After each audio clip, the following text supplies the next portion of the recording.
கிறிஸ்து இயேசுவில் அன்பார்ந்த சகோதர சகோதரிகளே, திருப்பாடல் 2 தியானிக்க உங்கள் ஒவ்வொருவரையும் அன்போடு அழைக்கின்றோம்.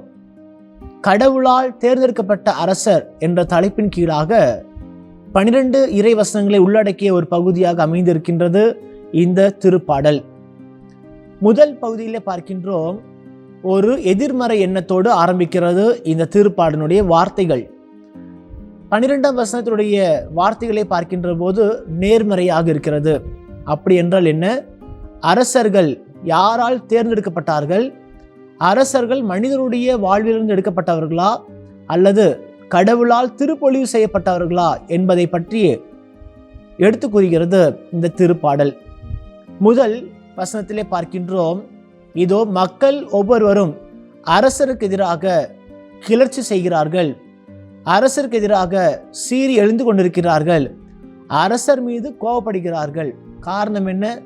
அரசர்கள் ஒவ்வொருவரும் கடவுளுக்கு ஏற்ற முறையிலே வாழ்ந்து வந்தார்கள். இதனை ஏற்றுக்கொள்ள முடியாத நபர்கள்தான் அவர்களுக்கு எதிராக எல்லா காரியங்களும் செய்கின்றார்கள்.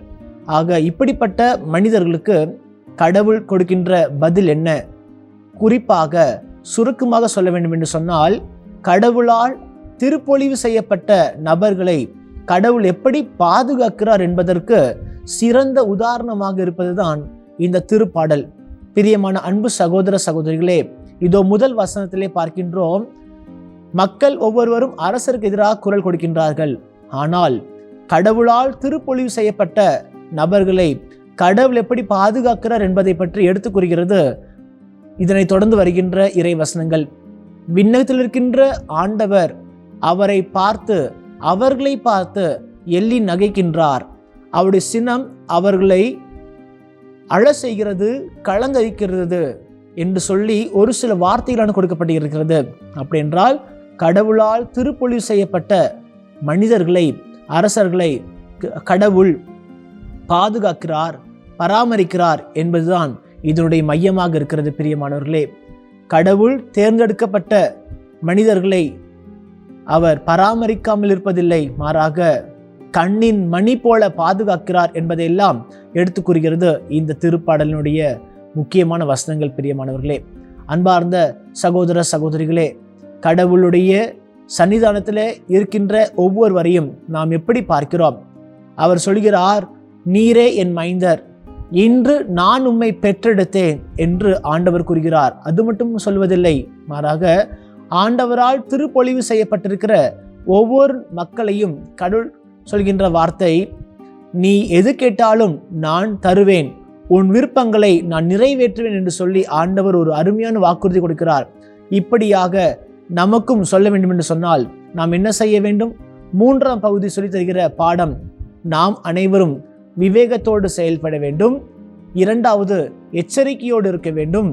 3வது ஆண்டவருக்கு அஞ்சி பணிந்து வாழ வேண்டும். அவ்வாறு வாழுகின்ற போது நாம் அனைவரும் கடவுளின் பார்வையிலே பேறு பெற்றவர்களாக இருப்போம், பாக்கியவான்களாக இருப்போம். எப்படிப்பட்ட இக்கட்டான சூழ்நிலை வந்தாலும் கடவுள் நம்மை கைவிட மாட்டார் என்பதையெல்லாம் எடுத்துக் கூறுகிறது இந்த திருப்பாடல். எனவே தான் இந்த திருப்பாடலுடைய இறுதி வாக்கியம் சொல்கிற செயல் இதுதான், ஆண்டவரிடம் அடைக்கலம் புகுவோர் பேறு பெற்றோர். எனவே அடைக்கலமும் கேடயமும் பாறையுமான ஆண்டவரிடம் நாம் தஞ்சம் அடைவோம், ஆண்டவர் நம்மை பாதுகாப்பார். இந்த இறைவார்த்தை நமக்கு ஆறுதலை கொடுக்கின்ற ஒரு பகுதியாக இருக்கிறது. மக்கள் எல்லாரும் கைவிட்டாலும் ஆண்டவர் நம்மை கைவிட மாட்டார். மக்கள் நம்மை பற்றி இல்லாதவை பொல்லாதவையிலும் சொல்கின்ற போது நாம் துன்பப்பட்டாலும் ஆண்டவர் அவர்கள் மீது கோபம் கொண்டு அவர்களை அழித்து விடுவார், அவர்களை ஒதுக்கி விடுவார் என்பதெல்லாம் எடுத்து கூறுகிறது இந்த திருப்பாடல். எனவே பிரியமான அன்பு சகோதர சகோதரிகளே, கடவுளால் திருப்பொழிவு செய்யப்பட்டிருக்கிற ஒவ்வொரு நபர்களையும் நாம் எப்படி பார்க்கிறோம் என்பதையெல்லாம் தியானிக்க இந்த திருப்பாடல் நமக்கு சிறந்த விடையாகவும் சிறந்த வழிகாட்டியாகவும் அமைந்திருக்கிறது.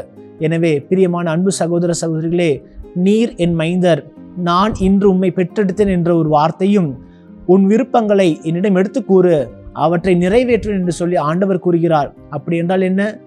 ஆண்டவரிடம் நாம் தஞ்சம் புகுவோம். ஆண்டவர் நமக்கு கேடயமாக இருப்பார், நமக்கு பாறையாக இருப்பார், நமக்கு தேவையான எல்லாவற்றையும் செய்து கொடுப்பார். நாம் செய்ய வேண்டிய முக்கியமான ஒரே ஒரு காரியம் ஆண்டவரிடம் அடைக்கலம் புகுவது மட்டுமே.